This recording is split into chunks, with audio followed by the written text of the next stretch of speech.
Okay, welcome members to a special meeting of the Economy and Development Select Committee. It's live streaming now, so just to be aware for us all to use our microphones. And prior to going into the agenda, I think it would be worthwhile us all just introducing ourselves for the purpose of those that are watching by the live streaming mechanism. So I'm the chair of the committee, County Councillor Sarah Jones. Sarah King, Democratic Services. I'm Mark Hand, Head of Planning. Councillor Phil Murphy, Member of the Planning Committee. Councillor Bob Hayward, Member of the Economy and Development and Planning Committee. Councillor John Prosser, Member of the Economy and Development Committee. Councillor David Dovey, Member of the Economy and Development and Planning Committee. Councillor Dave Evans, Member of the Economy and Development and Planning Committee. Thank you. Anne Webb, Member of the Planning Committee. County Councillor Peter Clark, Member of the Planning Committee. County Councillor Roger Harris, Member of the Planning Committee. County Councillor Alan Wintle, Member of the Planning Committee and the Economy and Development Committee. Good afternoon. County Councillor Ruth Edwards, Member of the Planning Committee, and I also chair the committee. Thank you. County Councillor Brian Strong, Member of the Planning Committee. And Kelly Byrne from Enterprise. Thank you, members. And I should have stated at the beginning that whilst this is a special meeting of the Economy and Development Select Committee, we've welcomed Planning Committee members here today who've identified themselves. This was an important opportunity for us, we felt, as a select committee to better understand the planning function and how it's performing. We wanted to bring this report forward to us to look at any specific areas we might want to focus on in terms of our future work programme. For example, regeneration and whether or not the LDP is fit for purpose and performing against the targets that are set. We'll also look to where it does or doesn't support some of our overarching economy and development objectives, such as economic regeneration. So Mark has kindly pulled this report together. I understand this is the first time a report of this nature has come to this committee. I'm sure Mark will run us through the intention of this report, but I understand it's going to go to Welsh Government next week. So this is our opportunity now to identify any issues within it that we wish to follow up at a later date. So over to Mark, who's going to take us through a short presentation. Okay, thanks very much, Chair. As Chair mentioned, we had a discussion at previous select committee, and you expressed an interest in looking at performance of the planning section. The timing of which is opportune because we've just completed writing our first annual performance report, which looks at the 2014-2015 financial year. So the Welsh Government put in a new requirement in the Planning Wales Act 2015 that every year local planning authorities throughout Wales have to provide a performance of their a report of their performance in the previous year. So this is the first one we've done. Every council's working to the same template of the report that you'll have seen on the agenda, and the idea is to use some information, benchmark ourselves against both Welsh Government targets and the average performance in Wales. Behind the scenes on this, you'll probably know from the previous discussions, the Planning Act that's now in place gives the Welsh Government various new powers, including the power to take away planning authorities' powers if they're deemed to be poorly performing. So applicants could, in effect, bypass us and go straight to the Welsh Government if we were deemed to be poorly performing. And they can also require authorities to merge as planning departments or to prepare joint local development plans. And all of that's completely separate from Williams or the latest version of local government reorganisation. So those powers are in place. Some of them are not dissimilar to powers already in place in England in relation to poorly performing authorities, but very rarely used at the moment. In terms of the report then, I won't go through it all because it's fairly long. We've worked with the Welsh Data Unit to go through a way of us all having a comparable report and make sure that all works. So the Welsh Government will be presented with 25 pretty much identical reports. They're scoping it for us to tweak but we are comparing exactly the same performance indicators measured in the same way, and other comparable data.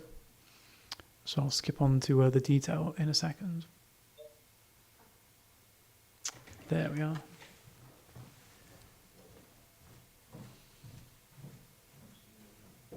Okay. Thanks, Sarah. So if I just start by saying the picture overall is a very positive one. It's one we should be proud of in terms of our achievements. So in totality, we have no red indicators.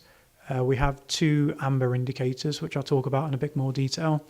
And on the indicators where the Welsh Government hasn't set a target yet, because they're still looking to see what performance looks like across Wales. On those ones, on all but one, we're above the Welsh average. So we're doing very well. The main content of the report's divided into 2 key sections, really, apart from the bits setting the scene of how our structure works and what our budget looks like, etc. So there's 2 main bits I've picked out. One is customer feedback and the other one is performance. So in terms of customer feedback, hopefully you can read the info. There's a number of questions that were asked, and this was done by sending out a standardised customer survey to our applicants last year. And when I say standardised, every authority in Wales collaborated to draw up the same questionnaire, and we all issued it at the same time in the same way. So what we have is properly comparable data to benchmark. So there's a number of criteria there. The first one is looking at whether customers feel that we enforce our planning rules fairly and consistently, and 54% of respondents agreed that we do. So in itself, that's not a huge number and a huge proportion, but it is well above the Welsh average. And behind the scenes on this, I've had access to the performance for all Welsh authorities, and that is a good result. There's several that are a lot lower, and this is one of the highest. Looking at in terms of whether we gave good advice to help our customers make a successful application, 65% thought we had, and again that's a really good result compared with the rest of Wales and above the Welsh average. 63% agreed that we helped them throughout the application process, including with planning conditions. 67% were happy that we responded promptly, and that was a very high result compared to most authorities. 66% felt they were listened to about their application. 69% were kept informed about how their application was progressing, and again that was high. And overall 65% were happy. So these are people who submitted a planning application. Of the people that replied, I think something like 9% had a refusal, which is higher than our overall proportion of decisions. So I guess perhaps unsurprisingly, if people weren't happy, they were more likely to respond to a customer service questionnaire, which is pretty standard state of affairs. So in that context, and having seen the data for other areas of Wales, we should be really pleased with that. We're above the Welsh average for every single one of those, which is a good achievement. So yeah, scope for improvement, but a good result. And I think what's important to take from that is also that people are more focused on the service and the outcome than necessarily just the speed of a decision, which links into pretty much everything else we're measured against. In addition to that information, which everyone in Wales will be presenting, we also had some feedback from our local development plan process, because in November 2014, after the LDP had been adopted, we sent a customer survey out to everybody that took part in that process to gauge how they felt it went. So from that, 60% of people who replied, and there were 120 or so responses, were satisfied they've been kept informed throughout the process. 63% found the forms easy to complete, which increased to 83% when you just looked at agents and more professional organisations. Having been involved in the LDP process and the complexities of some of the standard forms we had to use, that's quite an achievement, having that many people understand what they thought was happening. 70%, as I said, felt that they understood the LDP process, which again is a credit to the work that the team did. And 76% felt they had received adequate feedback on consultations. So given the nature of the topic and how controversial it was, again, they're really good achievements. In the report itself, there's some other feedback provided, some lessons learned in terms of areas people thought could have been better. I don't think any of those were particular surprises, but things to learn from. So there were some issues with the website that we knew about. We had several issues with the website going down during proceedings, and people couldn't access information thereafter. Some measures have already been put in place to try and address that. And I think one of the other biggest comments was people didn't get the outcome they wanted, so they may have objected to a site, but it was allocated anyway. And unfortunately, that's largely par for the course. As you'll know, it's not a popularity contest. We have to put the sites somewhere, and at times that meant we put them where people were objecting still. So moving on to the section on performance, you'll see from the report it's broken down into various sections, and this is from a list of performance indicators that the Welsh Government's drawn up. I'd say in agreement with the chief planning officers from every authority in Wales, and I've been one of the lead officers working with them.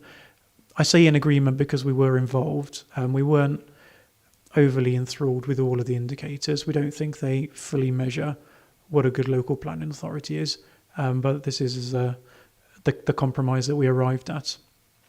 So there's a series of indicators. I'm not sure how clearly you can read the words. I had a fight making the text as big as I could on there. But there's a series of indicators looking at plan making as one section. So towards the centre of the table, you've got the red, amber, green ratings and what Welsh Government has set as targets. So what is good, what is okay but needs improvement, and what is poor and needs a lot of improvement. And then towards the right-hand side, it shows the Wales average, and then Monmouthshire in 2013-14, and then the far right-hand column is Monmouthshire in 2014-15.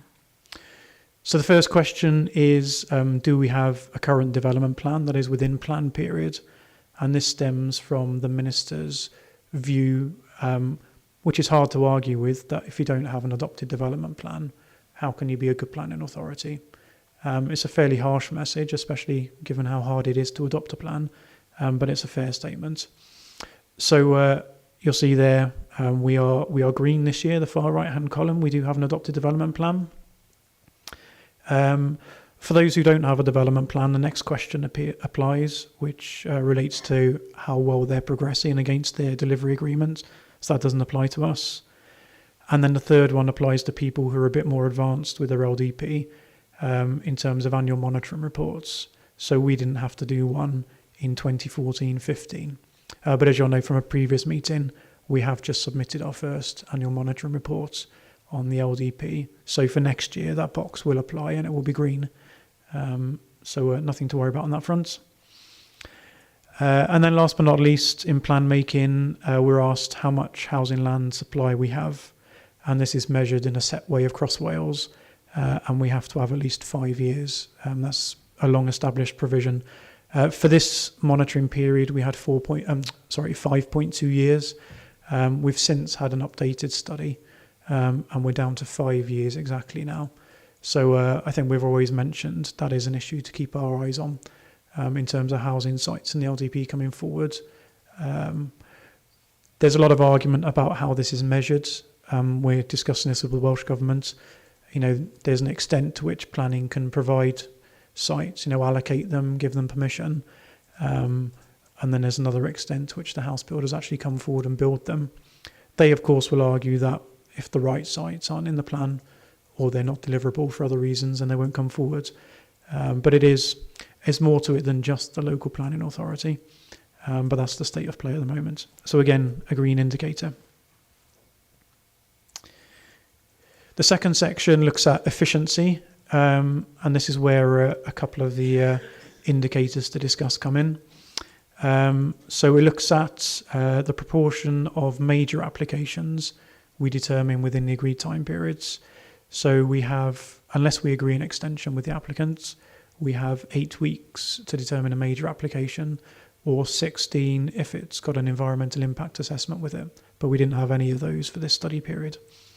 A major application is defined as 10 or more houses, 1,000 square metres or more of commercial floor space, or a site with an area of more than 1 hectare. So it is the bigger stuff, but it ranges from 10 houses up to bigger schemes, 340 odd homes at Wannistow Road, that kind of level.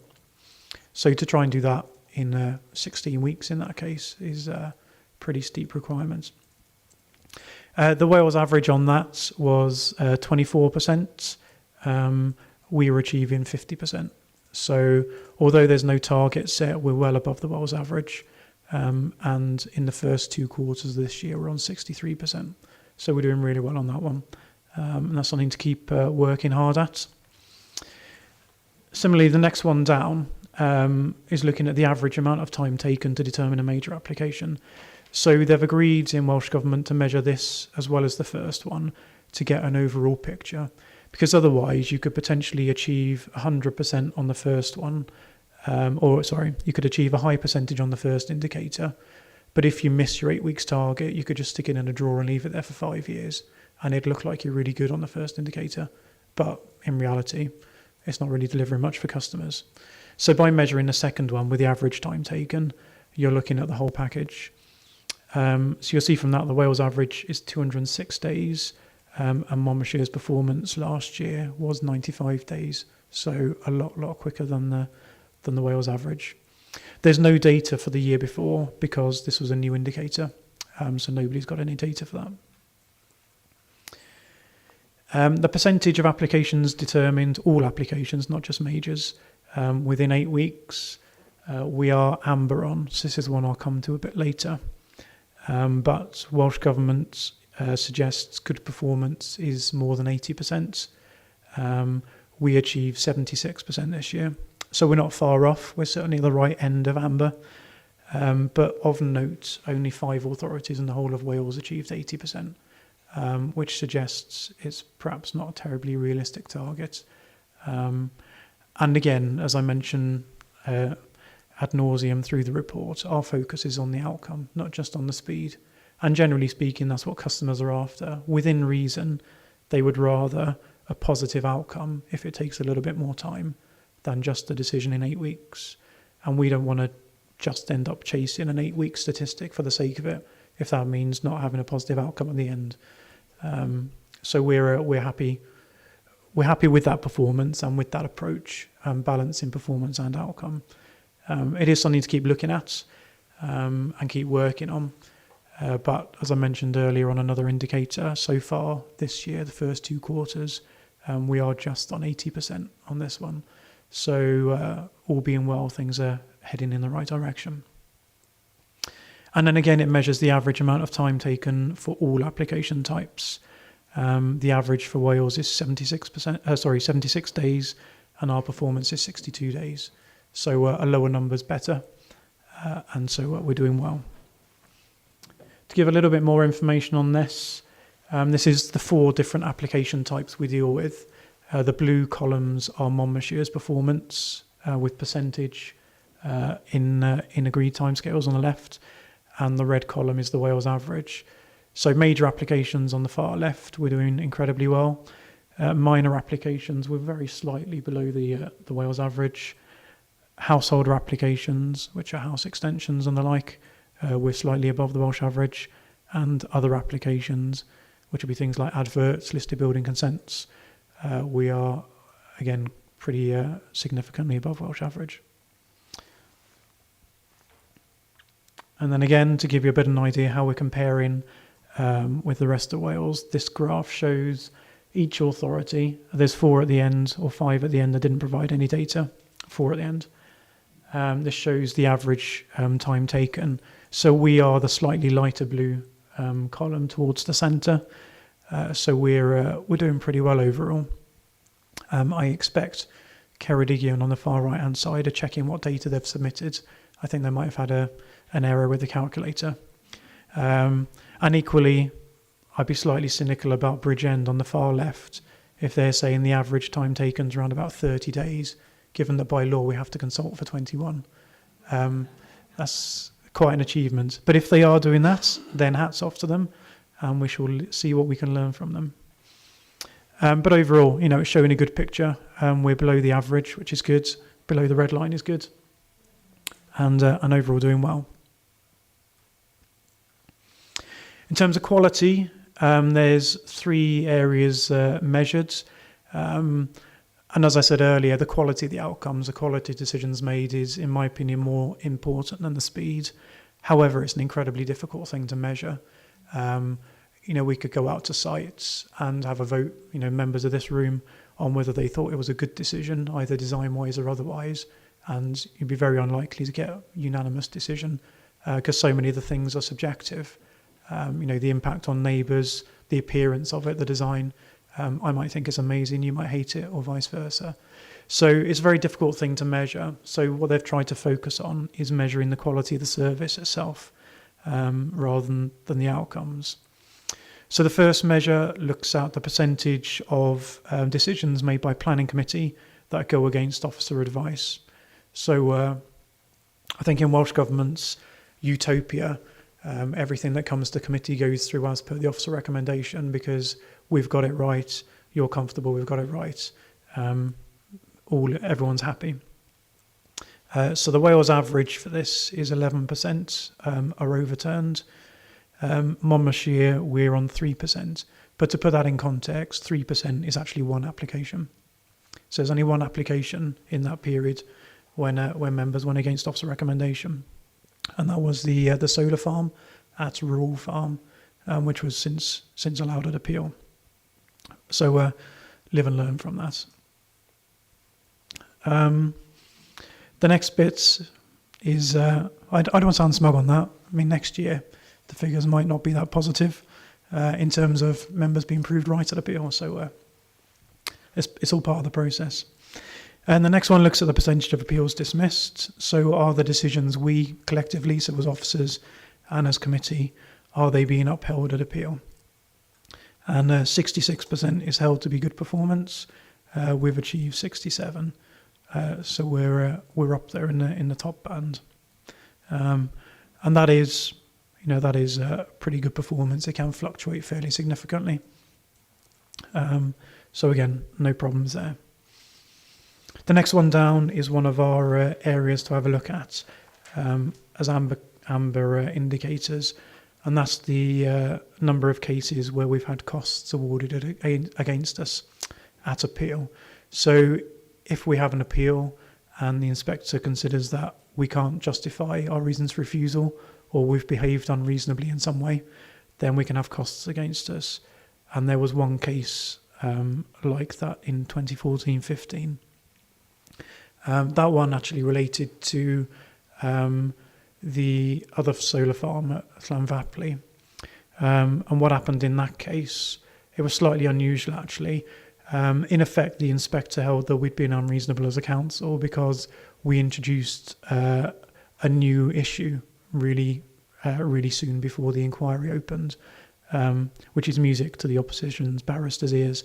The issue that we picked up on was in relation to the quality of the agricultural land, but my understanding is it was actually raised because of evidence the appellants put in. So they put some information in which talked about the quality of the agricultural land, and that's why it came up as a matter for discussion and a new objection. So I don't know much more of the detail, having not been directly involved, but it sounds like a slightly harsh finding against the council from what I do know. But either way, a lesson to learn for us.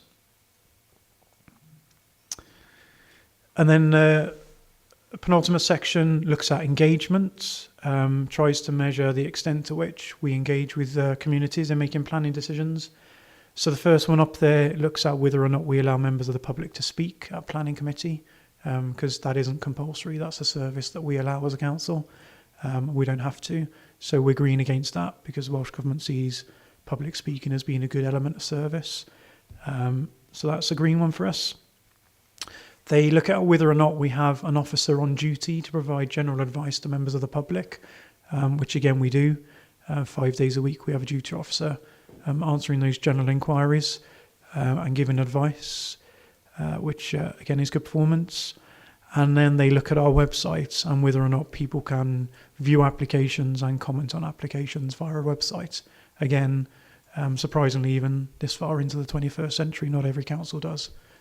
So we're green on that indicator. And then last but not least, in terms of the tables, measures relating to enforcement. So all of these indicators are changed in the last year or even during the last year. So there's no target set, no data for previous year. So what I've looked at is how we compare with the Wales average. So the first row looks at enforcement cases investigated, which measures the time taken from the day somebody phones up or emails us to say, we think there's a breach of planning control, to us having investigated and gone back and told them, yes, there is, or no, there isn't, and if there is, what we plan to do about it. So this is a new indicator that changed halfway through last year. It measured something slightly different for the first couple of quarters. But the Wales average percent was 66 and we achieved 76, so well above. So although there's no target set by the Welsh Government, we can be pleased with that achievement. And again, so far this year, we're even higher again. The average time it takes for us to do that for each case, for Wales the average was 71 days and our average was 12 days. So we're doing really well on turning those around quickly and getting back to customers and saying what measures we plan to take or what our initial findings were. I suspect, because it's a new indicator, not everyone's measuring this correctly throughout Wales, because 71 days sounds very high.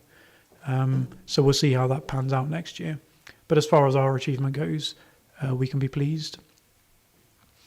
This next one is the third area that's worth a bit more discussion, which is looking at the actual start to end of enforcement cases. So the proportion that we fully resolve within 180 days. So again, this one changed partway through the year, but everybody's in the same boat in terms of the Wales average. And it now measures the time taken from us receiving the first contact, saying there's an alleged breach of planning control, to the very end. So by the very end, we mean either planning permission's been granted by us, and so it's no longer a breach, or it's been granted at appeal, or we've issued an enforcement notice, and the enforcement notice has been complied with. And most of you will know how long that takes. So the Wales average on that was 77%, done within 180 days. Our performance was 67%. So below the Wales average, there's no target, but that's one for us to have a further look at, and I'll come to that in a minute. However, in terms of the average time it takes us to get from start to end, we're well below the Wales average, so 120 days against 175. So it looks like the ones that we are pursuing the formal action on, some of them are dragging it out longer and affecting that percentage, but we need to dig down into that a bit more. To give you a little bit more context, this is the first indicator on enforcement. This is investigated in 84 days proportion, so being above the red line is good, and with a light blue column again. So we're doing pretty well in that. Again, some authorities are much higher, so we'll look and see some of the things they're doing, see what we can learn. And then the second indicator I mentioned, cases resolved in 180 days. We're below the line, which is poor, and the light blue column, so we're towards the right-hand end of the table. But again, I think we need to do some digging down into how accurate some of these stats are, because the Vale of Glamorgan's claiming to be not far off 100%.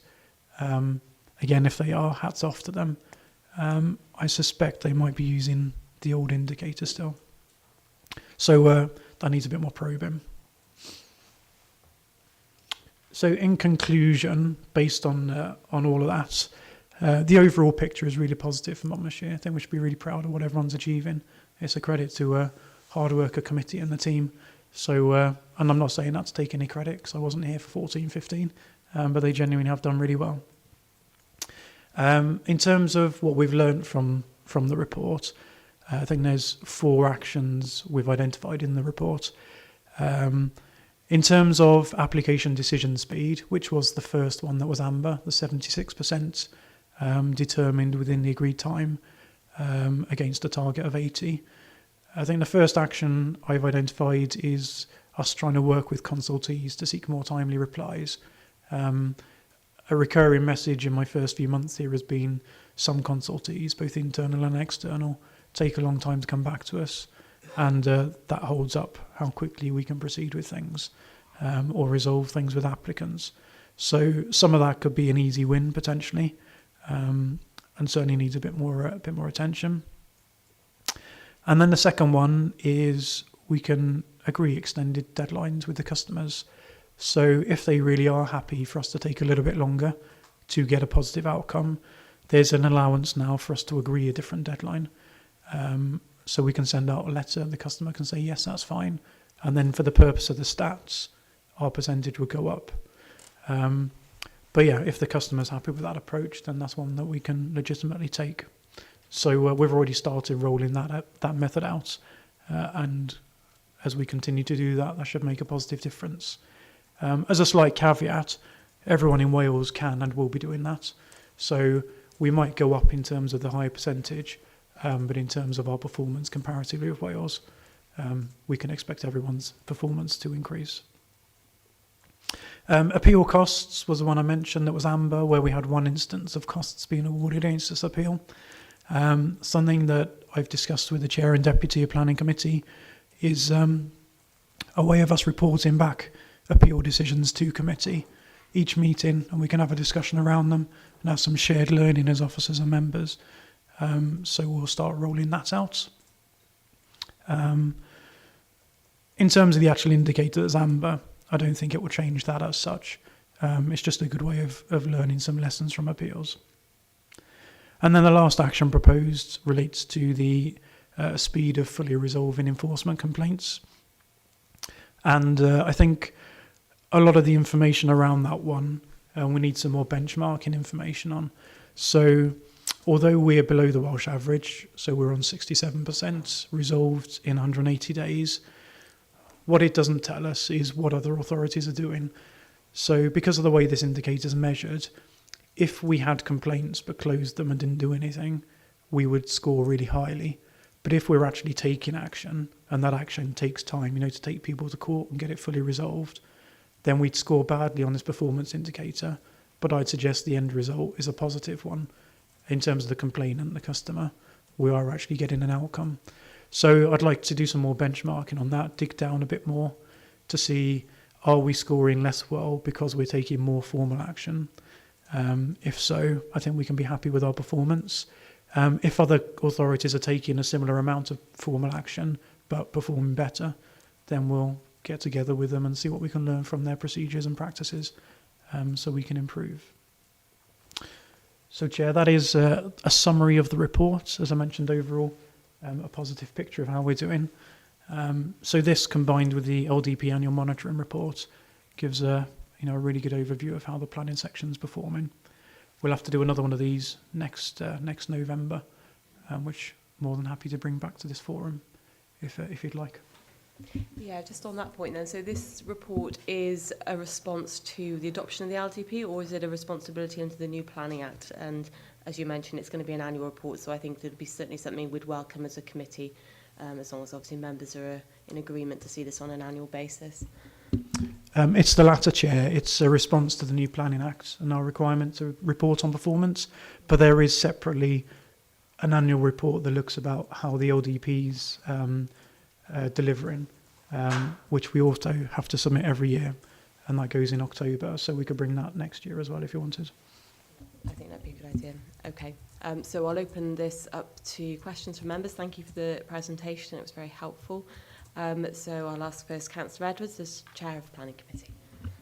Thank you very much, Chair, and thank you, Mark, for that very in-depth analysis of how we're doing. I think, as the Chair of the Planning Committee, we've got 16 members, which is a large committee. And obviously, everybody's going to be in agreement with everything that's in front of them. But I do think by that, as a whole, the Planning Committee are very consistent in their attendance at committee, because you do need the flow of consistency of, an application maybe coming back and decisions being delayed and so on. So I think everybody does take it seriously, and it looks as though, on the whole, we're doing quite well and rewarded for the attendance that we do achieve. So thank you very much indeed, Mark, for the report. Thank you. Thank you, Councillor Edwards. Members, further questions? Councillor Wintle? Thank you, Chair. The only concern I've got, it's easy reading your report anyway, Mark, so thank you for that.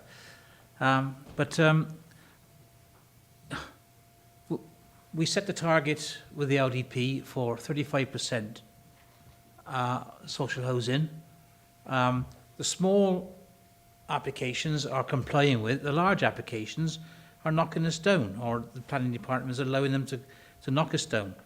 Because we've got two large applications at the present moment, one on Stowe Road and down at Sudbury. And it looks like the developers decided they don't want to play ball with us. My honest opinion is that we should tell them to go away if they don't comply with our local development plan, which has been passed by the Welsh Assembly inspectors. So we're complying with the Assembly, so that they should back us or tell us we're wrong. Okay, thanks, Chair. And that's a topic that would actually come under the annual monitoring report for the local development plan. But it is something we need to closely monitor in terms of delivery of affordable housing. So certainly one that no doubt we'll discuss next October, if not before. In terms of the local development plan, it sets different targets for different parts of the county. And yeah, as you say, the larger sites in some areas such as Monmouth, we're seeking 35%. But it is in there as a target. The policy does allow for negotiations around viability. So on the one example with Wanstow Road, we did agree reducing it to 30% on the basis that the overall scheme would be better, and surely Wigan was happy it delivers what we wanted on the site. At the other extreme, we have Sudbrook, where they've come to us asking for 0, and we've said no. So yeah, I guess the question is where between 0 and the target is the line of unacceptability, and that's something we have to keep looking at. But yeah, we do have to look at it in terms of viability. We have financial appraisal models in which to look at viability, so it isn't just us having a little scratch of our heads. There's an attempt to look in it in a sound and scientific fashion. I say an attempt because the house builders will disagree with the model that we use and say that we should use a different model that they like, which gives them an answer that they prefer. And I dare say somewhere in the middle is probably the truth, and it's trying to get through that. It's a consistent argument throughout Wales, it really is. I think one of our other challenges is what I mentioned about the 5-year housing land supply. So yeah, I guess in a perfect world, all our allocated sites are becoming forward completely policy compliant in terms of affordable housing. Next best option is if they weren't, we could just say, oh well, go away, then we'll put the housing somewhere else. One of our challenges is where else do we put the housing? And you'll know from last LDP it wasn't easy finding the sites that are in there, and some members still aren't overly happy with the sites that are in there. So yeah, we certainly need to be mindful with the LDP process that the sites can be delivered and are viable. But the Welsh Government is fully aware that we do have this argument. So they're aware, and we're aware of the slight irony where you're going through an LDP examination. Developers are saying, put my site in, it's viable, we can deliver. and then about 12 months later are saying, oh, it's not viable, we need to give you less affordable housing or less this and less that. So, yeah, there's definitely challenges around that. The Welsh Government's certainly aware and is looking at if there's any improved ways of dealing with that. What I'm currently arguing with them for is some kind of agreement over a toolkit for measuring viability. If they could set out what that is, Wales-wide, and just say it's this, then we could cut out those arguments with developers. Because whether the model's the one we want or the one they want or something different, it will be the decision. It's this model. This is how we're measuring it. This is the answer. So we're working with them on that, and that's arguably an easy way of getting consistency across Wales, which is one of their objectives as well. Councillor Minsell, did you want to follow up? Yes, my other thing is that the small developer is having to come out with the sites and the low-cost housing, which is working out almost, I wouldn't say 50%, but it's in comparison. And yet somebody with a site 200, 300 people, houses is saying, oh, no, I can't afford that. Well, somebody's telling pork is. And I know which one I think is. I was just going to say, yeah, Jay, it is a case. We do have this viability toolkit. We do require them to come to us on an open book basis. So it isn't information that you'll have seen on the website, because by definition it's commercially sensitive, but they have to give us various costs to do with the site, and it's all factored in through this number crunching machine that tells us what they can afford and can't afford. But using Sudbrook as an example, what our toolkits say and they don't agree with, and vice versa. So yeah, there's certainly lots of discussions that go on about it. I guess perhaps discussions that we don't talk about in detail at committee, because the actual numbers we're talking about we can't sort of openly discuss. But yeah, it's certainly, I mean, yeah, we don't just sit there and cave in. There's a lot of arguing going on behind the scenes before we even get to planning committee stage. I suppose the two big issues that we've got to be concerned about, and just to note then as part of this committee, is that one, that we actually can't deliver on our affordable housing objectives because the sites aren't coming forward, because possibly the landowners aren't releasing the land because they're not getting the same value for it. And we just see an influx then of speculative sites coming forward that aren't in the LDP because we're not able to approve the ones that are allocated because they're not coming forward. So two things we need to be mindful of more long-term down in terms of the impact it's going to have on our housing allocation that we've got set at the moment. So obviously we're in green at the moment, but potentially could obviously alter in forthcoming years. So I've got Councillor Prosser, Councillor Hayward, then Councillor Clark.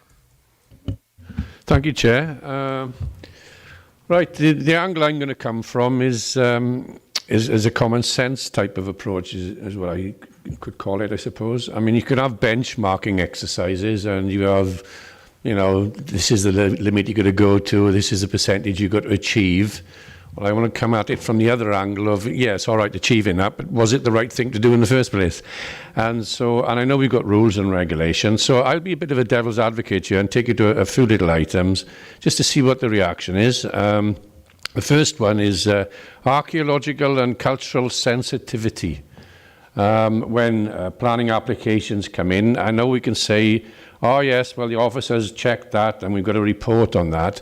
And I'm just a bit nervous that has the community reaction been totally taken into account on various aspects? Do we communicate enough before and after that decisions where there is a significant sensitivity engaged? So that's the first question. And could we improve? And then on a similar tack, if I go to page 10 of the 58, you've got the organogram, and I see that the development plans go down one side, answering to the head of planning, and then you've got the conservation officers and the enforcement officers going up to the head of regulatory services, in my memory. And I think we haven't got two ships sailing in the night here, have we? Because I would have thought the conservation team would be very much part of the looking at applications team, if you like, when assessing applications. I understand the technical divorce, if you like. There's an hang on, these are regulatory and these are planning. But, you know, for the conservation officers, I would think they should be part of the application process. You could probably say, yes, they work hand in hand, they hold hands, they know what they're doing, but they're two different ships according to the organogram, and I'm a little bit nervous about that.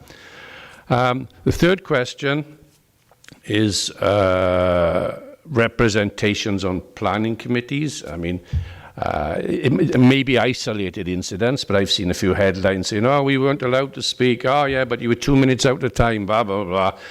Common sense has to prevail a lot of the time, and I would challenge that we have to make sure that we are applying a bit of common sense as well in such instances.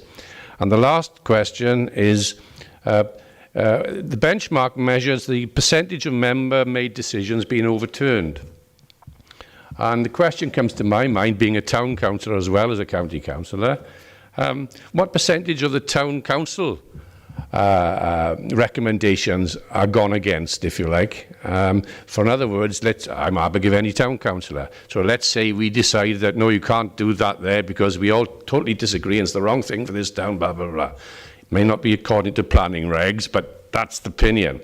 And then in full committee, according to the rules and the benchmarks, etc., it is reversed to that decision of the community council, town and community council. So what's the difference there, I wonder? I know we've marked the member reversal, but okay, town and community as well. How many of their decisions are contrary? Out of curiosity. That's it. Thank you, Chair. Chair, do you mind if I just ask for clarity on the first question? I wasn't sure I understood the one about the archaeology and cultural sensitivities. Yes, well, sometimes I know that if you've got an archaeological sensitivity, you'll say, right, get the officers in, they do a survey, they get the experts in, they do a survey, and they say, oh, no, well, we think that's fine, or not, as the case may be. And I don't want to point to particular applications, I just want to talk in general. But if there was something in the community which might affect that in the future, has that been taken into account? In other words, has the community been engaged fully to assist with that decision? It's not only is it archaeologically, do we want to keep it or not, but is there another impact that might be considered, like a tourism impact or something like that? Sorry, I think I get you. So you mean in that it's not just there's an archaeological feature there, but could it be a tourist feature instead? It's engagement with the community at the end of the day, and I don't want to go to particular cases, but when we look at the importance of a particular aspect of an application, I just want to make sure that the full community concerns are brought in, and I just want to hear a reassurance that that will be the case. In terms of really specialist things such as archaeology, then we're going to our lead consultee, which is Glamorgan Gwent Archaeological Trust. Generally speaking, in terms of archaeology, they're looking at what's in the ground for it to be investigated properly, and that can be done in a few ways, either through sort of trial pits up front, or more commonly a watching brief, so an archaeologist is on site as they're going, and then requirements to report back on and do certain things with what they find. So more often than not, what the archaeologists actually want is it for it to be recorded and then buried again back in situ. Partly because some of these things just decompose if they're left out in the air, and partly because that's sort of accepted as the appropriate way of going. So we would take their advice on it. If you're saying, do we go back and ask people if they want something uncovered and left as a tourist feature rather than built on, then no, the answer's no. Not that I can think of. Normally we're at that stage there. We've got an application in for development, and we're looking at whether or not that's acceptable. There can be cases on the most sensitive sites. If GGAT asks for an archaeological evaluation up front, which is more the kind of trial pit side of things, if something really significant is found, then that can mean it goes no further. So they will object to any grant of planning permission. So I guess it's those extreme cases where what you're suggesting would happen. I'm certainly not aware of one of those cases here. I don't recall one in previous authority either. Just trying to think through how common or otherwise it might be. But we can ask GGAT if they have cropped up and what became of them, just for general information. Thinking through the question, ultimately, if it's a really sensitive area, Glamorgan Gwent Archaeological Trust can ask for an evaluation up front. And if the results of that are something really significant there, then the development can come to a halt. And then we can think about, what do we do? Do we expose it as a tourist feature? Do we dig it out and put it in a museum? Depends what we're talking about. The second question is much easier in terms of the structure on the charts. There's a little note in here to say that it's changed. So for the 2014-15 reporting period, it was this. The section's now been restructured, so it all reports to me. It's not split in two directions. I think part of the reason for that change was there is a risk that it's two parts of the same function, a risk of passing like ships in the night. I'm pleased to hear that. So I didn't know it had been changed in that sense. Thank you. So both policy and development control, as it was then, report to me. It's also been rebranded to focus on its more enabling function. The Welsh Government's really keen on promoting the FAT planning as an enabling tool. It's a delivery mechanism, not a regulatory control in all regards. It's not to say that we say yes to everything. There'll be some things that we are saying no to, some schemes that just aren't acceptable. But it's a regeneration tool and an enabling tool. So I'm really pleased to be associated with enterprise and the regeneration sort of heading, rather than being seen as a tick box regulatory type service. So that's all now amalgamated under one. The third query about public speaking and committee. There's been some recent press coverage about that. I understand what you mean in terms of common sense, but I guess we need to balance that with being fair and consistent as well. So the protocol as it stands, I've agreed with the chair and deputy we're going to have a look at.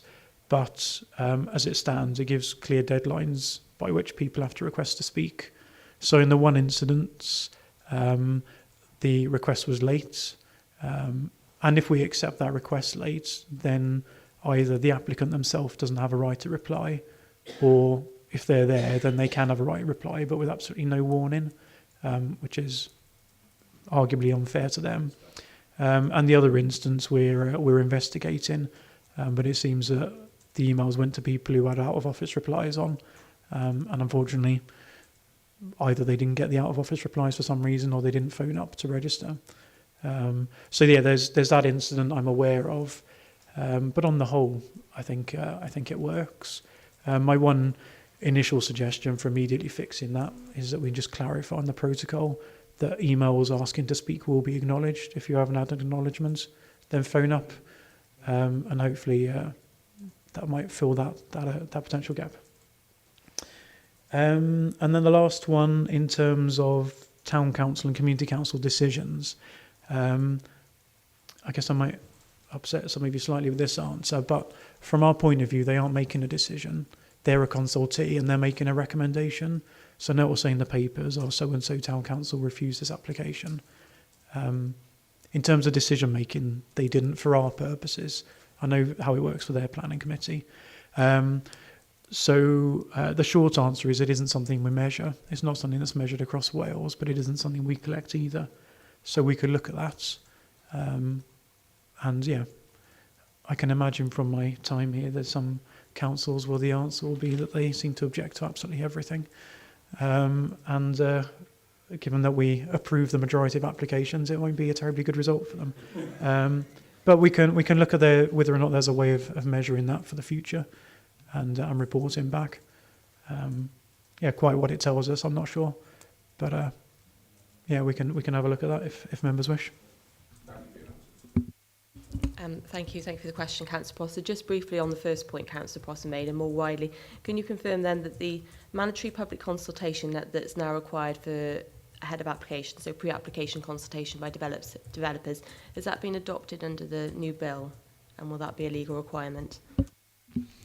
Yes and no. The new Planning Act for Wales now makes it mandatory for councils to offer a pre-application service, but that's not the same as customers having to use it, except for major applications. And again, it's slightly different, but for a major application, so 10 or more homes, 1,000 square metres or more floor space, or sites of more than a hectare, for those, the applicant will have to go through community consultation. That will normally lead to some pre-app with ourselves. But they'll have to do community consultation, and when they apply for planning permission, they'll have to report to us on what came of it. So what they did, how many people replied, what they said, and what came of it.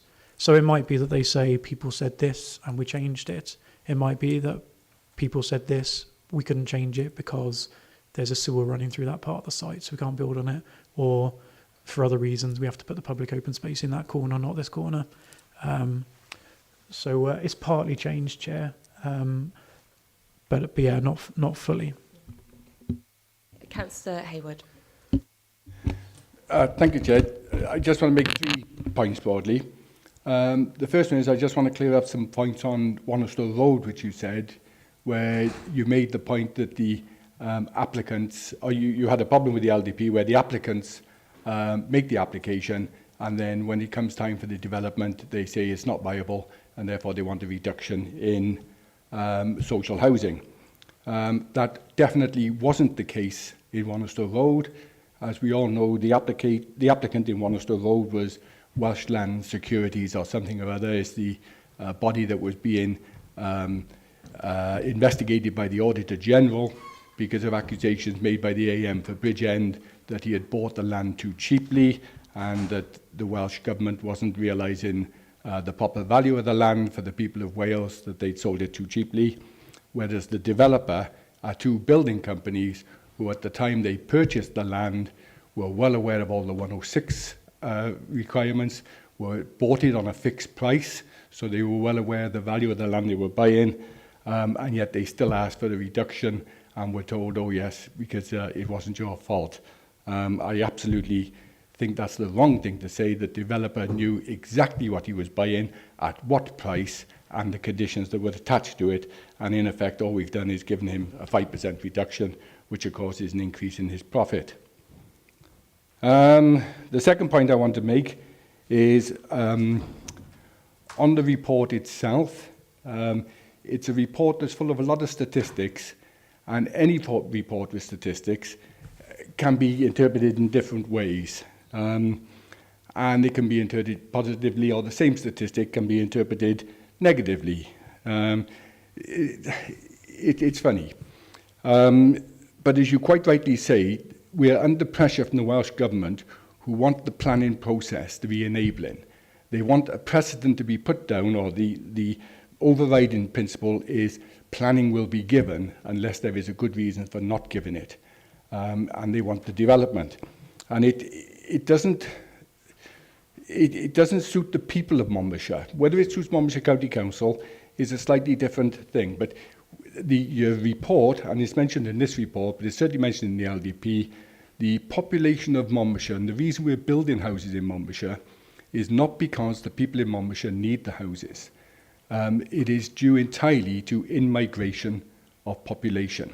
There is no increase in population, natural increase in the people of Monmouthshire, and there hasn't been for the last 10 years, and this point is made quite clearly in the LDP, and it's mentioned in this report here. But people want to live in Monmouthshire. They want to develop homes here, they want to develop businesses, and developers want to build in Monmouthshire because, as you quite rightly say in your report, our house prices are well above the Wales average, therefore profits are bigger, therefore houses will be built. But we need to really look at it and say, are we building houses for the people in Monmouthshire, or are we building them for the Welsh Government to satisfy national trends rather than local trends? The figures, when you give loads of statistics, I noticed that 95% of applications were passed, but only 54% of people were satisfied with the process they've gone through. And you think, well, what does that mean? So 45% of people had their applications passed, but weren't satisfied with the process. And, you know, it's a statistic, and you say, oh, we're top of the one, we're bottom of the other, that's great, that's well above Welsh national average, but it doesn't necessarily tell the whole story.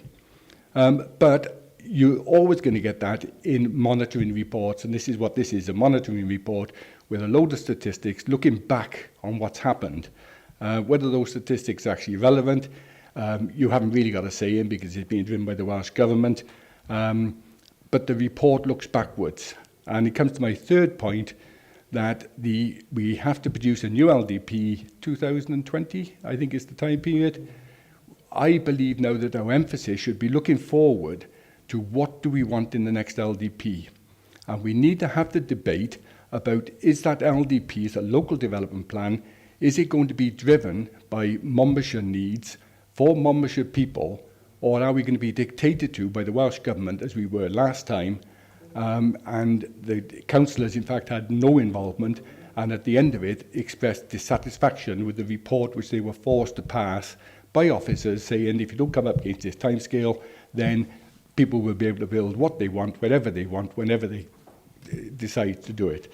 So can we please start talking about the next LDP straight away, so that we can work forward and have an LDP which we want, not one which the Welsh Government wants. Thank you. Was that an offer for some housing in Monmouth? That's not true. If the people in Monmouth want housing, then yes, build the housing in Monmouth. All I've stated last time was what people in Monmouth told me they didn't want. It's not against housing in Monmouth per se, it's what the people of Monmouth want, and I think they were dictated to rather than asked. Okay, no, I mean, joking aside, you're right, we do need to start thinking about the next LDP and what our strategy will be. So yeah, there's some work coming forward. In terms, Chair, of the first question about Wannerstow Road, I didn't particularly want to go into too many site specifics, but on that one, the difference in the viability measures was because of the design changes we wanted, various improvements and reduced numbers to get a better layout. So that's where their costings are affected. Otherwise, what you say is right in terms of actually buying the land. That one's slightly unusual in that respect. The stats and the interpretation, again, you're absolutely right. Stats are what they are. So yeah, I'm an optimist. I'm looking at them thinking what we've done is good. If you're more pessimistically minded, then you'll look at 54% and think that's not very good. But yeah, it's looking at the whole picture. So you're right in terms of what does that say? If most people had their application approved, but only 54% were happy, then what does that say about the rest? And I think that's where the rest of the indicators come into it. So if your application had been refused, you'd probably be unhappy with the service, full stop. If it's granted, most people would probably be happy. And then, but if they're asked, say, well, yeah, it would have been nice if it was quicker. So it's getting into that extra level of detail. And I think that's what the other indicators are trying to ask as well. So there were figures, people talking about the importance of speeds to an extent. So what I'm saying is most important thing for them is a positive outcome. But ideally for them, they'll get a yes and a quick yes. That's their dream scenario. Well, probably their dream scenario is they didn't have to have planning permission in the first place. But yeah, as the system stands, they'll want a yes and a quick yes. So I think it's working through some of that. Otherwise, they may have, felt there could have been greater communication, or maybe they weren't happy with some other aspects of the process. So you're right, we do need to look at the picture as a whole. It's hard to do too much detailed digging because the responses are anonymous. So if you really read through the questionnaires, you might get one or two clues who was who, especially on the refusals. But on the whole, it's just taking it all together and trying to work through the better picture. Again, in terms of the future and housing needs, there is an element to the picture which is imposed from above. So the housing needs are typically, previously they're decided at a regional basis. Again, going forward, I've every belief it'll be decided at a regional basis what the housing needs are. I'm a little bit sceptical about commenting on immigrants to Monmouthshire, given that I am one, and so are you, I think. You told me you're from Newport, foreign lands. It is looking at how the housing market actually works in South East Wales. We aren't in a little isolated enclave. Really, the line between us and other counties only exists largely in local government lands. Joe Public, there isn't a line there particularly. apart from who they pay their council tax to and who they might complain to. It's fairly irrelevant. So it is looking at the wider picture and how it all fits together. But yeah, I guess the short answer is there will be housing targets set, and looking at, you know, then where do we put those within Monmouthshire? Yeah, and I think that covers your points. The other one was about looking at the whole picture in terms of the stats. So yeah. Thank you. Did you want to come back then, Councillor Hayward? If I can just come back on my second point a bit more on the fact of the monitoring there. Looking at the figures that we are required to produce and that we have produced in the report here, it's obvious from that we would actually come top of every list if every planning application was passed within 6 weeks by the committee without any objections and any failures and any complaint at all. We would then come out on this report and say the planning process is working perfectly and we'd be top of every list. The figures have improved dramatically in the figures that have got data for last year. And we note also that the number of planning applications that have gone through the planning department is vastly increased on last year. As a member of the committee, I noticed that some of the planning applications that are going to delegation now, I wouldn't have seen committee before. We're seeing planning applications for conservatories. We're seeing planning application the other week for a porch on the front of a house. Are the figures being skewed because we're making people ask for planning permission on items that normally we would have just let go through? And are we speeding the process up because all those applications, in fact, never come to the committee, they go to delegation, and it's just part of the process that's nodded through from officers there. So are we, in fact, improving our figures artificially by bypassing the planning committee? No, I think it's a short answer to that, Chair. It either needs planning permission or it doesn't. We can't tell a customer that it does. Well, and most of them question what we're saying anyway. So yeah, we couldn't just tell someone, oh yeah, we need you to apply for planning permission just so we can secretly bump our stats up on something that's fairly easy to determine. The legislation's there, it's the same for the whole of Wales. It either needs consent or it doesn't. The regulations on what is permitted development, i.e. doesn't need consent, changed about 2 years ago. So I guess in theory that might mean that some things now need consent and never used to. But again, I was one of the parties working the Welsh Government on that, and it was certainly their intention to free up the planning system from the little things, which from their offices they think aren't terribly important to people. You'll know as ward members, it's some of the little stuff that really gets your constituents excited. But they were trying to free up the system from those smaller things, so you can now build, a fair amount more extension without consent than you used to be able to. So I don't think that would be the reason. But yeah, the short answer to your question is no. We're not telling people that they have to apply, whether deliberately or inadvertently to bump up our stats. We can't. It either needs consent or it doesn't. Thank you. I've got Councillor Clark, Councillor Dovey, and then Councillor Webb, who already indicated. I think Kelly wanted to come in. Is it specifically on that point, Kelly, or did you want to come in at the end? Yeah, okay. So Councillor Clark, then, please. Thank you, Chairman. Going back to the application in Sudbury, I am concerned that we as a council are being used as a whipping boy for the major contractors' stance against Welsh Government's stand on affordable housing.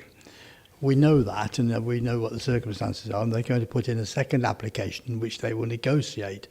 My question and worry is that when we get to this stage next year, will the time period from the beginning of the original application to the time when we actually get a detailed acceptable application, will that slew our figures next year when we get there? And it would be totally out of our own control. But how are we ever going to tell anybody that that was the case?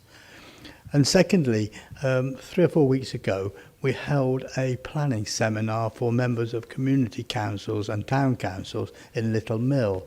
Of the 34, 35 of us, the community councils and town councils in Monmouthshire, only about 50% of those came and attended and listened to a very good morning's lecture. Last Friday afternoon, 3 members of the planning committee, the select 3, together with an officer, drove to the north of the county, 3/4 of an hour each way, to look at an application which in anybody's mind we should not have been there. It was a total and utter waste of time and money. Now, we only had to go there because the community council had submitted that they wanted us to go and look at it, not on any planning grounds that anybody on a planning committee or a planning authority would have ever looked at. And we have yet to do, and that in its turn is delaying the time by which we approve or not approve an application. I really think we're going to need to educate the other half of the county who didn't come to the seminar in simple planning ideas that we've got to stop this. We're wasting so much time and money and delaying our statistics because of bad responses we're getting from the town councils and community councils. Chair, in terms of Sudbrook, yeah, there is a concern that the appeal's part of making a wider point than necessarily just a Monmouthshire decision, but there's not much we can do about that. In terms of how that reflects on our stats, what we're measured against is how long it takes us to make decisions. So if things go off to appeal, then that bit is recognised as being beyond our control and isn't measured against us. There's a slight irony in that case, because one of their main grief or beefs with us is how long it took us to register the application, which I mentioned in committee we were in the wrong on. So we'll learn from that. But when they appealed in April, it took the planning inspector until September to register their appeal. So it did make me chuckle that the body they've appealed to is even slower than we are. Kept me entertained.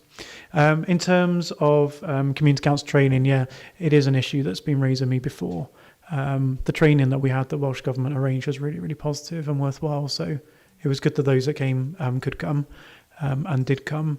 I offered at that session to send an email around to community councils. There's a couple of things we can offer some training on. One being the community infrastructure levy, the other being the new parts of the planning acts that affects how we're going forward.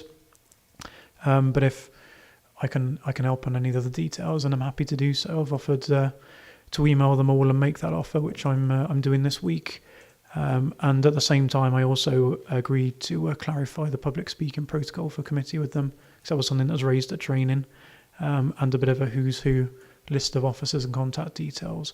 So all of that will get done this week, and I'll add in there, a clarification about when they're asking Delhi panel to visit things and to bear in mind what they're asking for and why, and suggesting if it's that important they can turn up, and if it's not that important to turn up, then possibly you don't need to see it either. So yeah, I'll happily send that out to them and discuss it with them further if they'd like. That's a really important point in terms of educating our community councils, and the opportunity to do it is now with the new planning act, that's a planning bill that's coming in. So if we can put the onus a bit on Welsh Government as well to do their bit to get out into the communities and educate them on the implications of that bill, that would be really helpful. Councillor Dovey next. Thank you, Madam Chairman. Just 3 points. One is the issue of retrospective planning. I have to declare an interest. I really do not like retrospective planning. I accept it's necessary sometimes. But where I have great concerns about it is particularly smaller developers who purchase single houses, especially they take the advantage of what was council houses that have been purchased and coming on the market, and they start redeveloping them into flats where that is not necessarily, and in many instances is definitely not the required outcome. I just use that as an example, and there is a feeling that the council don't react vigorously enough to retrospective planning.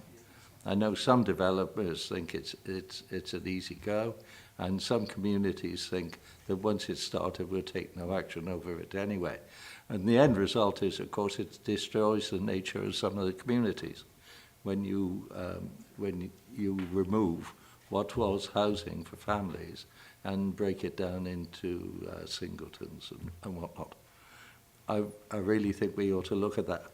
The second point I want to make is the one, and I always think that we're absolutely right about this, is where the Welsh Government on occasion chides us for the speed of us reaching decisions.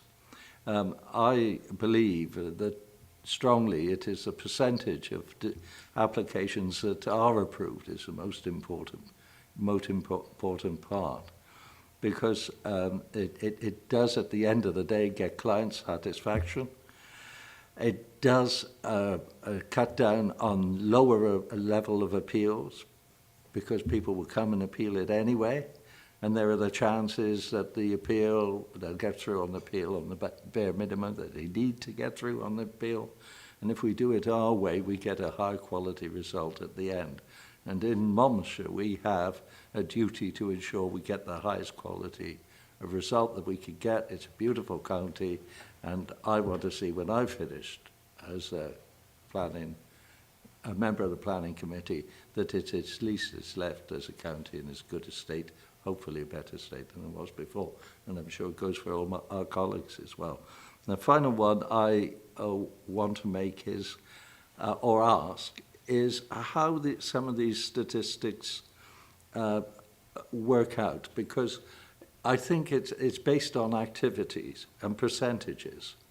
How does this county mark alongside other counties in the amount of activity that we've got going through in planning? Because you can have a very small number turn out to be a big percentage, if you know what I mean. I sometimes look at these things and I think percentages don't mean a damn. You know, what we need to know is what is actually going on rather than the percent. So are there areas in the way this is done that we are vulnerable to look not to be performing, whereas in actual fact the issue is a minor one? Okay, thanks, Chair. If I take them in reverse order, if you don't mind. You're absolutely right in terms of the stats, and yeah, people can and do rightly or wrongly use them, you know, as they can. So yeah, we could be saying, oh, we're 100%, but it could only be 2 applications, in the same way as we're marked amber on one issue, and it's only 1 application we're talking about, which seems a bit a bit extreme. We can dig down into that data. Not so much via this process, but there is other benchmarking data available. So we can tell you how many applications different authorities have had. And also we'll be able to pull this together once the Welsh Government's published all of these annual performance reports. There's a section in here that says what our workload is and how it's changed. And every other authority should be having that kind of table in there as well.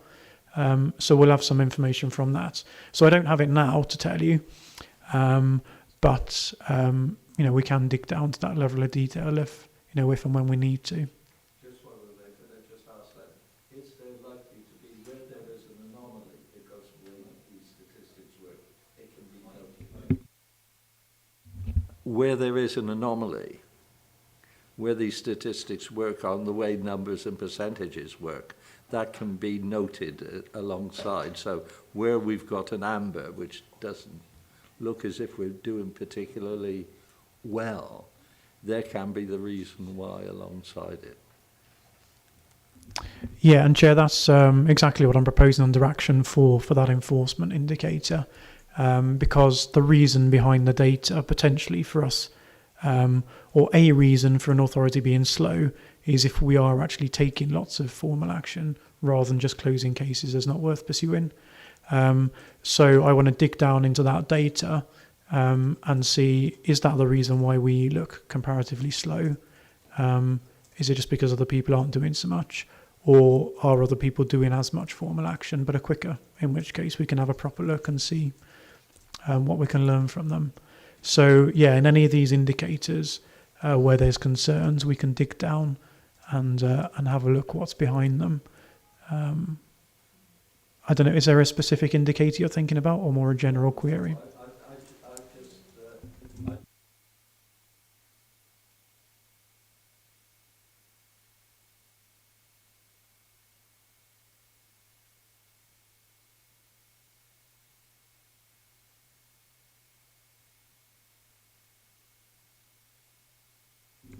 Yeah, okay, no, point taken, Chair, and you're right. I think in a lot of the places, it does give the numbers as well. So, for example, in paragraph 4.1, I'm not sure what page numbers you've got, but on the electronic version, it's not telling me that either. That's around about page 13. It does give you the number of applications we've received year on year, the number we've determined, and then the percentages. So, for example, comparing 2013-14 with 14-15, our overall performance in 8 weeks has gone from 70% to 76%, which is on the tables. But the number of applications determined has also gone up from 852 to 1,053. So we're not just quicker, we're also doing more. So if the opposite was true and we were quicker but we'd only done half as much, then the answer in why we're quicker is probably because the officers have got a lot more time, to churn the workload through. But yeah, so the information is in there in various bits. It says how many of different types of applications we had in some places. But yeah, if there are particular queries, we can more than happily dig into that a bit more deeply. In terms of the second point about speed being less important than the proportion approved, then yeah, I'd absolutely agree. It is the outcome focus we're looking at. The only thing I'd flag up, Chair, since we're talking about the Planning Act changes, is from October the 1st, when the Welsh Government put up the application fees, they also introduced the requirement that if we don't determine applications within a given deadline, we'll have to refund the applicant's fee. So whereas at the moment we're happily talking about outcome, and so long as the customer's happy, we can carry on as we are, there is a risk that in the future the proportion approvals will drop if issuing a refusal is the difference between our customer outcome focus and paying a refund. Because on some of these applications, we can talk tens of thousands of pounds. So we flagged this up as a concern with Welsh Government. The Welsh Government's view is the fees have gone up and they should be invested in improved services. And it's something for something, so the applicant's paying more but getting something better. Our concern as chief planning officers is the risk is it just drives poor behaviour. So, we can do, if you want us to do 100% in 8 weeks, we can do it. We'll just be banging out refusals. When he gets to 7 weeks and 6 days and isn't resolved, we'll just refuse it. And then the applicant has to start from the beginning. We'll reconsult everybody. The community councils get fed up by having thousands of letters. So yeah, the end, what we want to keep our focus on is the end game, the outcome of enabling acceptable development in the right places. And that's not saying 100% approvals, because there will always be some schemes that are either in the wrong place or just bad, or contrary to policy. So yeah, we absolutely want to keep that outcome focus, but just bear that in mind in the back of your heads, especially those of you on planning committee in due course who might be coming to you saying, that's lovely, but we really can't defer it, because if we do, then we're at risk of giving a refund on the application. And then last but not least, on retrospective planning, this is an issue that's consistently raised with me by community councils. But it really is a pretty simple topic. The legislation and the guidance is there. It's very clear that, yes, people should have planning permission, but if they do things without consent, it's not a criminal offence. It's unauthorised, but it's not a criminal offence. And they have a right to seek to regularise it. And we have to look at the application in exactly the same way as we would an application put in advance in the proper fashion. So if any example you can think of had come in advance, the application had come in advance of the works, and we would have granted it, then we will grant the retrospective application and nothing more comes of it. They're not penalised, they're not fined, they don't pay more. At worst, they've had a letter from us saying you shouldn't have done this, you needed to apply. If what they've done isn't acceptable, then we would refuse it and we'll take enforcement action. So it really is that kind of black and white. The fact that they've done it, either fully or partly, doesn't and shouldn't affect our outcome. The fact if they have to knock it down, there'll be tens of thousands of pounds out of pocket, doesn't factor into our decision. It's just if it's okay, they'll get consent. If it isn't okay, then we'll take enforcement. We can't take enforcement just because they've done something wrong. The Welsh Government has looked at whether they should make it a criminal offence. But then bear in mind that that would apply both to the builders who try their luck and Doris, who accidentally listened to the window company and put up a conservatory in genuine innocence, and it turned out she didn't need consent for some reason. There isn't a way of giving one a criminal record and a fine and not the other. So the Welsh Government has looked at that and has stuck with the approach that it's unauthorised, not criminal. It becomes criminal when there's an enforcement notice that's not complied with. So I think personally I'd agree with that approach. I think we might be beating a lot of people with a stick, unnecessarily and unhelpful if it did become a criminal matter. I guess fairly soon people's behaviour would change and we'd have an awful lot more phone calls and queries before people do stuff, but yeah, that's how it is. So yeah, retrospective applications, it causes a lot of consternation. I'm not saying it's right or acceptable, but that is the approach we have to take. We can't use our decisions to punish people. So if we do have repeat offenders, then draw them to our attention and we'll keep an eye on what they're up to, and we can write to them and try and set them on the right path. But I guess ultimately, if everything they do would get planning permission, then it's a sort of an unfortunate scenario through the system. Do you want to come back briefly? I understand it's not legal. Really what I'm asking for, that the way we look at them should be rigorous. And we know Auntie can make a mistake, don't we? But you do. You can spot the ones that, if you like, that can play the game and play it really well. So I just asking for a rigorous approach for us. And the second point is, I hope somebody from the Welsh Assembly was listening to your response to my second point. Thanks, Chair. I'd only just reiterate really briefly that, we can look at them rigorously in terms of how we would determine the application, but we can't make a different decision just because it's retrospective or just because of who the applicant is. And we know that in the past they've tried to circumvent the planning process, and indeed again they've done it. And that's frustrating to communities, I understand that, but that is the system we have to work with them. Yes, that frustration and the perception within the community and the impact on community councils and community members, and then where their concern and grievance then lies is towards us as the planning authority, rather than the actual fact that it's the regulations that set this up.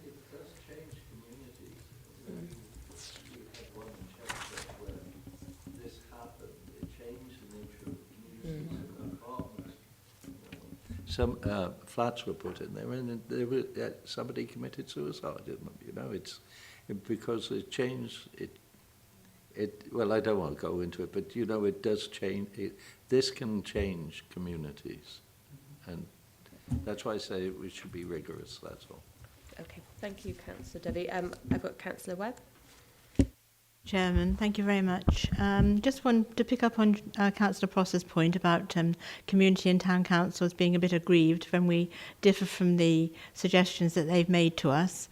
It's fully in the report, in the report to committee, the reasons for that. If we don't agree, or if the planning policy doesn't allow what they've suggested, it is quite comprehensive in the planning report as to why.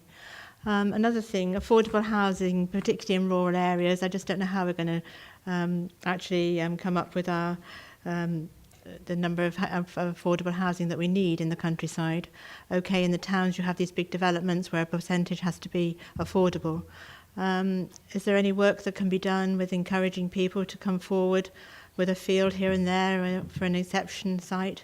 It does really concern me, particularly in rural areas. I say in the towns, it's not such of a problem because you have these possible big sites. But even then, the profitability of these big sites is going to be questionable in the future. And I don't think we're going to ever reach our targets for affordable homes. Thank you very much. Yeah, Chair. One thing that I've learned having started here is Monmouthshire's LDP has a really innovative approach to this. In terms of delivering the rural housing. So we have a policy that allows for rural exceptions, which is relatively standard. But the issue is really in terms of sort of the way in which affordable housing is funded and subsidised in itself. It doesn't really stack up.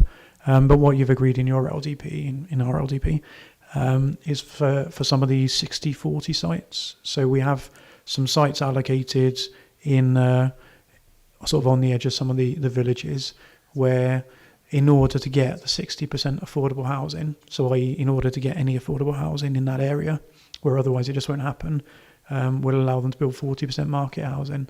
And those sites are starting to come forward. So as it stands, that policy approach seems to have been really successful and is a really sensible, pragmatic way of trying to achieve that.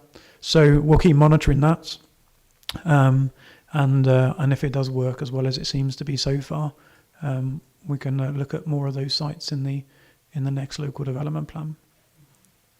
I think that's something that might be of interest to our Economy and Development Select. And Hazel's just pointed out to me that Strong Communities have got on their work programme affordable housing and the rural exceptions policy. So maybe we could ask that.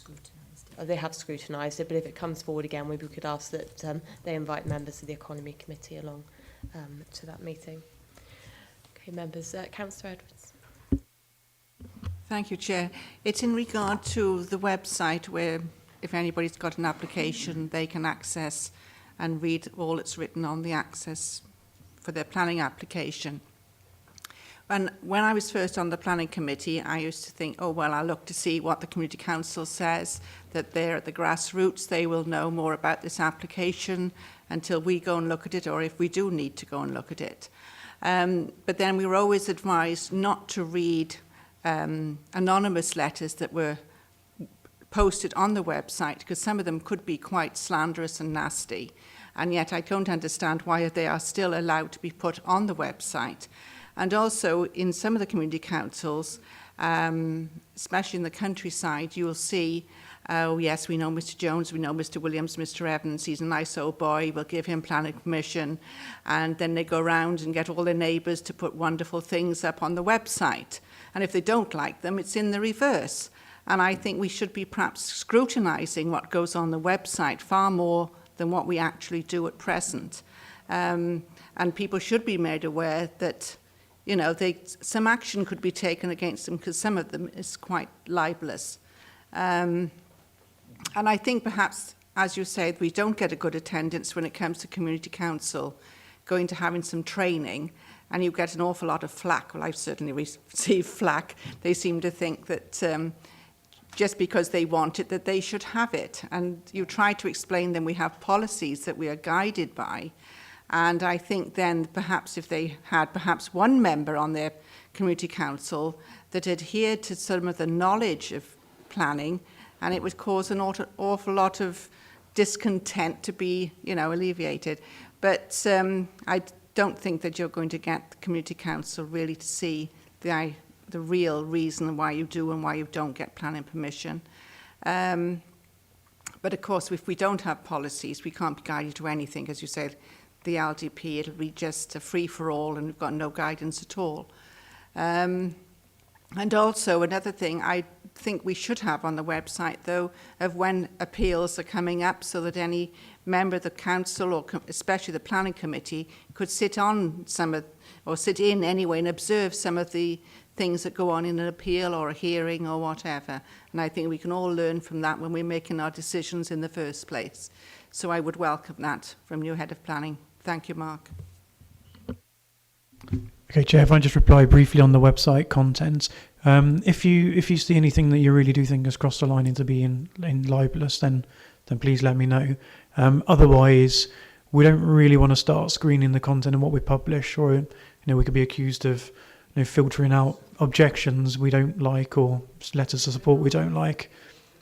So people can comment anonymously, and if we try and say that they can't, we'll have objections from Mickey Mouse and other friends of his. So I don't think any of those, I think other people have tried it in the past, it's never quite worked.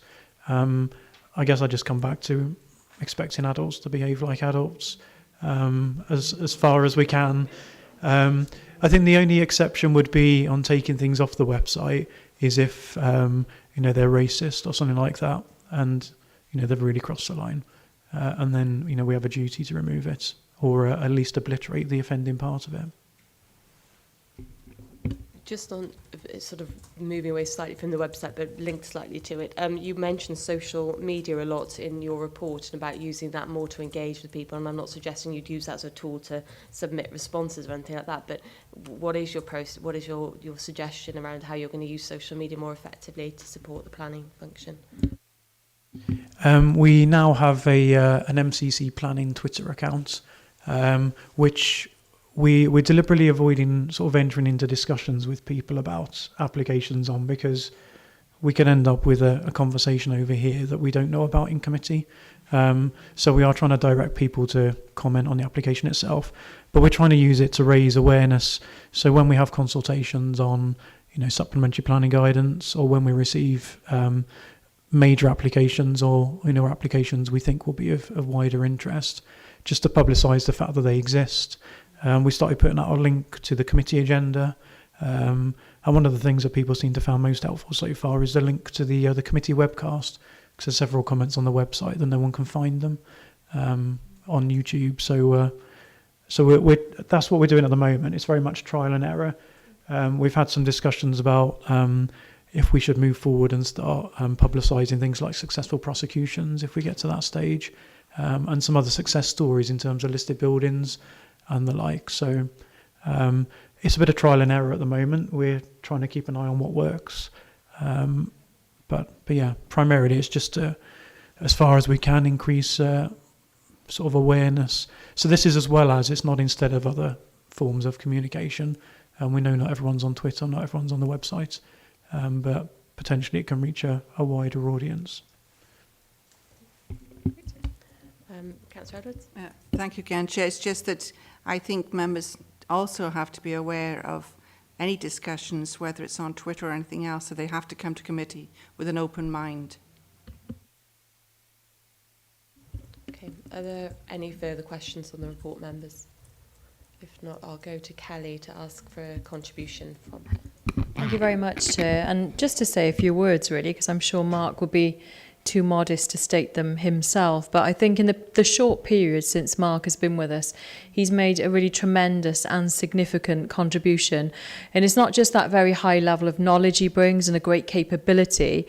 I think it's more about the energy and the aptitude for doing things differently, which I'm sure we've all noticed and appreciated. So, I think you've done a great job, Mark, and I think planning is such a contestable space, isn't it, members? We see it all of the time, and I think that's compounded in our lovely county by a unique set of circumstances and our special idiosyncrasies, which don't make the job very easy. And I think with a very small team and constrained resources, the planning department really do us proud here.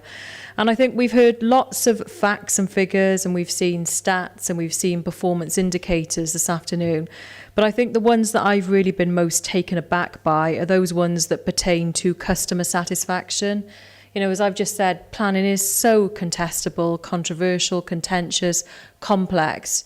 I think to get that high level of customer satisfaction in this area, where we know you can't please all the people all the time, is really, really important. And I think that has to be sustained as we look forward. I just wanted to comment on another couple of things. I think the questions around affordable housing are really interesting. And I think the Economy and Development Select Committee has spent quite a lot of time recently with some of our housing associations looking at the impact of things like welfare reform, universal credit changes. What does that mean to people in need? And I think it's really important for us to start to connect some of these things, to connect the spectrum of issues. So obviously housing need is the starting point for some of these things. And I think it's us understanding the sequence of some of those things and how they interact and link. So I definitely think it would be important for this committee perhaps to join the Strong Community Select Committees when they do scrutinise affordable housing performance, because I think it will enable us to connect better some of the issues that we're currently grappling with. I know a few years ago when the Affordable Housing Task and Finish Group were commissioned, and they did that excellent piece of work. They spent a lot of time looking at affordable housing in quite some detail. And I think that group had a demonstration of the affordable housing toolkit, which Mark referred to, not universally loved by everyone. I totally appreciate that. But actually, I think it does give some reassurance. There's quite a scientific way to looking at land values, build costs, you know, the price of building to DQR standards. I think that enables us to see the approach that we can take, the leverage that we have, and how we can negotiate on a site-by-site basis. So just perhaps refreshing ourselves with that might be a good thing. I thought Councillor Hayward as well mentioned some really important points about what people want. And again, I think that's really difficult, isn't it, what people want? Because how many people do we all know in our own communities, our own families, that want housing built close to them, in particular affordable housing? And I think my major observation from going through that last LDP period was we had lots of public meetings. Myself, George Ashworth, a cabinet member, we attended a great many public meetings. Some of the seminal planning meetings we had in this building and in County Hall attracted hordes and hordes and hordes of people. But usually people who, when we asked them what they wanted, didn't want housing, they didn't want it near them, they didn't want affordable housing. And what I would like to see is play into the next LDP process is listening to the voices of the 4,500 people that we have on our housing waiting list, because I think they will bring quite a different perspective. And if we're going to listen, we need to listen to all sides, because I think that has to be a vital consideration. I think we spent quite a lot of time today looking back, which is really important, I know, as a baseline in order to understand our performance. But things are going to change, as they always do in our world in local government. And Mark has already alluded to regional planning frameworks. We have the emergence of the Cardiff Capital Region, which gives us a different footprint on which to work in the future. And I think as well, you know, looking at the well-being of future generations and the way that really changes the structures within which we have to work, we really have to give greater thought to how planning really is that place-shaping function. How does it enable people to identify with their place, to shape their places? And I think things like the new well-being plans, you know, planning is going to have such a central role to play in that. So I think in the future, we really need to think about our planning function in forward terms and the contribution it can make to safeguarding the well-being of future generations. But I'd like to thank Mark and the team, because, as I say, for a very small team, I think they're doing some really amazing things and garnering results that we should all really be very, very proud of. Thanks, Kelly. Councillor Harris, did you want to come in? Thank you, Chair. Heartily agree with everything that Kelly's just said. But somewhere buried in the archives must be this affordable housing report. It's got to be there somewhere, and I would recommend that it gets dug out and republished, to be perfectly honest. It does go into the toolkit in some detail, and it was a worthwhile report. It was a good report, and you know, it would be good for new members to, in fact, all of us, to be refreshed. Thank you. Chair, if I can just say, I know that at an economy and development meeting probably 6 weeks ago, we had an update on the Affordable Housing Task and Finish report, Councillor, and Shirley Wigham updated us against progress on every single recommendation. So that is very much live, and it is still very much part of ongoing work programmes. If you'd like, I can make sure that that update is circulated to members of Planning Committee and anyone else who might be interested. Yeah, it was not economy and development, it was Strong Communities and Adults Select. They had a joint committee meeting on it. Hazel's mentioned on the 8th of July, so that came forward then. But it would be helpful to have that sent out to all members, or all members seminar maybe. Is that something we might want to be looking at? Chair, as Kelly was speaking, I was just thinking of the previous Economy and Development Select. We were talking about community infrastructure levy and site viability. So we did agree then that as officers would arrange in the early new year some form of all-member seminar on community infrastructure, but then going back a step to a viability, and we can link in with affordable housing there and cover that. Which might make it something of a marathon session, but we'll give some thought into how that's best shaped. I think that sounds like a good way forward. We already did agree partly that anyway into the last committee, so that sounds like a good opportunity. Are there any other questions following those points that have been made? So Hazel just wants to come in. Can I just say, Chair, that there isn't an actual report to send to you from the 8th of the July meeting. That was a meeting with adults and strong communities, and we discussed several things, but it was a housing focused meeting. So we had the Joint Housing Solutions Service with Ian Bakewell. We talked about homelessness. We looked at the housing register and the policy change there. We had a progress monitoring report from MHA, and then we called in all the housing associations, Charter, Mellon, MHA, and we discussed anti-poverty and welfare reform with them. So, I mean, I can circulate the minutes if that's helpful of that meeting, but that was a large meeting of the two committees, but possibly Mark's suggestion of a member seminar and building in some of the newer things, such as the progress with SIL, would probably be a good way forward. I think there was a subsequent session where Shirley Wigham came along and she and myself delivered a presentation which outlined each of the recommendations on that original report. So I've got a copy of that presentation. So if I forward that to Hazel for circulation with those wider minutes, I think that would be helpful. Yes, on the 16th of July, we then had that at Strong Communities, affordable housing, the local housing market assessment. So we can send you that. And I can see now that as we move forward with affordable housing, it possibly is an area that we need to have a meeting with all 4 select committees rather than 2 of you, because it does cross over in every which way. Okay, members, I think we've had a good discussion, a great presentation from Mark and contributions from members and from the officer. Is there anything you think we need to revise in this report? I don't know if there's the opportunity to do so, but is there anything you want to flag up specifically before this is then submitted to Welsh Government? Are we content with the content? Yeah, great, okay. And then in terms of from economy and development basis then, is there anything from a planning perspective, planning function that we want to focus on? We've just mentioned an all-member seminar in the early new year. Is there anything else you think from a planning perspective we need to focus on in relation to the economy and development portfolio? Are we content? We've got SIL coming forward in terms of the list of projects to the next meeting on the 26th. Bob? Yes, Chair, we mustn't forget about the next LDP, and that process should be started now. It took long enough. It took longer to get the last one through than we've got left to do this one.